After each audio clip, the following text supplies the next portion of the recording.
কেন্দ্ৰীয় গৃহমন্ত্ৰী অমিত শ্বাহ ডাঙৰীয়া গুৱাহাটীলৈ আহিব আৰু তেওঁ ৰাতি কইনাধৰা গেষ্ট হাউচত জিৰণি ল'ব।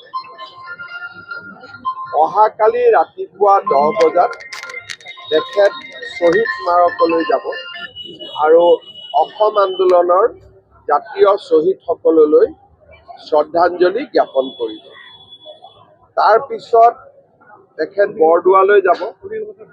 বৰদোৱা বটদ্ৰৱাত মহাপুৰুষ শ্ৰীমন্ত শংকৰদেৱ আবিৰ্ভাৱ ক্ষেত্ৰ তাৰ শুভ উদ্বোধন হ'ব। প্ৰায় 200 কোটি টকাৰে ৰাজ্য চৰকাৰে এখন সুন্দৰ আবিৰ্ভাৱ ক্ষেত্ৰ নিৰ্মাণ কৰি উলিয়াইছে।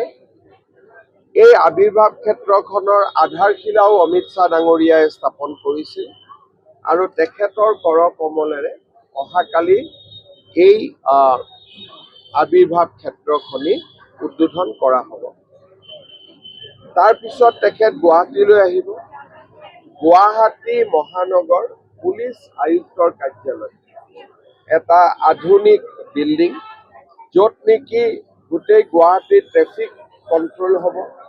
চিচিটিভি গোটেই গুৱাহাটীৰ চিচিটিভি য'ত চাই থাকিব পৰা হ'ব, তেনেকুৱা আধুনিক ব্যৱস্থা সম্বলিত গুৱাহাটীৰ পুলিচ আয়ুক্তৰ ভৱন তেখেতে শুভ উদ্বোধন কৰিব।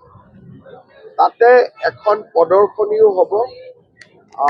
3খন নতুন আইন, যি আমাৰ সংহিতা বুলি কওঁ, ন্যায় সংহিতা, এই ৰূপায়ণত অসমে প্ৰথম স্থান অধিকাৰ কৰি আছে আৰু এই বিষয়ে আমি এখন প্ৰদৰ্শনী কৰিছোঁ। তেখেতে প্ৰদৰ্শনীখন চাব।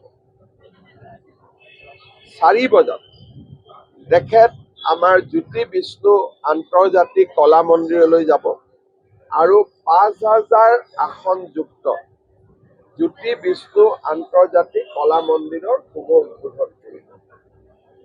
শুভ উদ্বোধনী অনুষ্ঠানত সাংস্কৃতিক কৰ্মী, শিল্পী, সাহিত্যিকসকলৰ উপৰিও বিভিন্ন সময়ত অসম চৰকাৰে হৃদয়যন্ত্ৰ, বন মেৰু, পেলেটছ, বিভিন্ন ধৰণৰ আমি অস্ত্ৰোপচাৰেৰে আৰোগ্য কৰা প্ৰায় 1000 যুৱক যুৱতীও এই অনুষ্ঠানত উপস্থিত থাকিব আৰু ৰাজ্য চৰকাৰৰ এই প্ৰচেষ্টাই 10,000 অতিক্ৰম কৰিলে তাৰো এটা চেলিব্ৰেশ্যন এটা আমি কলা মন্দিৰ উদ্বোধনৰ লগতে কৰিম আৰু তাৰপিছত গৃহমন্ত্ৰী ডাঙৰীয়া নতুন দিল্লীলৈ উভতি যাব।